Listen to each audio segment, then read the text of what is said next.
مطلع عينه ومش عارف يسيطر عليه كل سنة بمشكلة جديدة، وكان هيتحبس من فترة وأبوه أنقذه، والمرة دي شكل الموضوع هيقلب بجد وهيبقى فيها حبس بجد برضه. خسر أبوه فلوس كتيرة وأمه لايصة بسببه، وإخواته سكة مختلفة خالص عنه، مش عايز يقعد في مصر وغاوي هوايات مختلفة جدا عن اللي حواليه. ابن الفنان أحمد رزق دخله في مشاكل كتيرة الفترة اللي فاتت، ومنها اللي عدى على خير ومنها اللي شكله مش هيعدي. وقع في مشكلة مع ابن راجل أعمال تقيل، والخناقة اتفرجت عليها الناس كلها، احمد رزق مش عايز حد يعرف اي حاجه. يا ترى ايه حكايه عمر ابن احمد رزق، وهل فعلا ابوه هيسفره بره مصر؟ ويا ترى ايه هي الهوايات الغريبه اللي بيحبها واللي كانت هتضيع حياته؟ تفاصيل كتير عن عمر ابن احمد رزق هتعرفوها في الفيديو ده، والمفاجآت اللي هتتقال ما تخطرش على بال حد ابدا.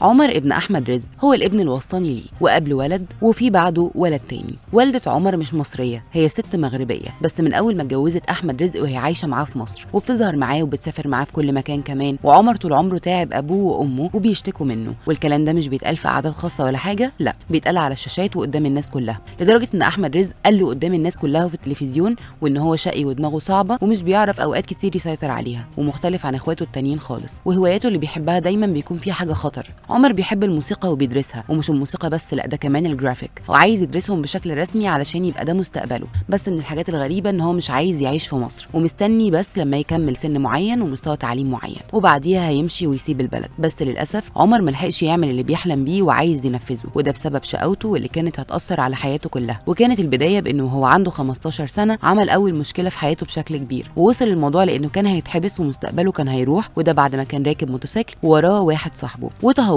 وداهم ان يضيعوا حياته بعد ما عملوا حادثه، والشاب اللي عملوا معاه الحادثه دي حياته انتهت. وبعدها اهله قرروا انهم ما يسيبوش حقه، وفضل عمر شويه مش عارف يعمل ايه وحياته هيعمل فيها ايه، وكان بشكل كبير متهدد انه يدخل السجن. بعد معافره كبيره من ابوه احمد رزق قدر انه يوصل لحل مع اهل الشاب اللي حياته راحت، ودفع فديه كبيره عشان ينقذ ابنه من التهمه الكبيره اللي كان واقع فيها. بس رزق ما لحقش يكمل سنه واحده حتى، عشان ابنه عمر دخله في حوار تاني، والمره دي محدش عارف هيخلص على ايه، وهو انه اتخانق مع ابن رجل الاعمال، ووصل الموضوع انه عمل له خرم في طبلة ودنه، وابو الولد قرر ما يسيبش حق ابنه، وخاصه بعد ما الناس كلها اتفرجت على اللي حصل. وكمان في فيديو اتسجلت بيه الخناقه كلها. واحمد رزق دلوقتي ولحد دلوقتي لسه مش عارف هيعمل ايه مع ابنه اللي ملحقش يخلص موضوعه الاولاني ولا يخلص منه، فدخل في موضوع التاني. انتوا بقى ايه رايكم في اللي بيعمله ابن احمد رزق؟ وتفتكروا المره دي هتعدي على خير وابوه هيعرف يظبط الدنيا، ولا فعلا ممكن يتحبس؟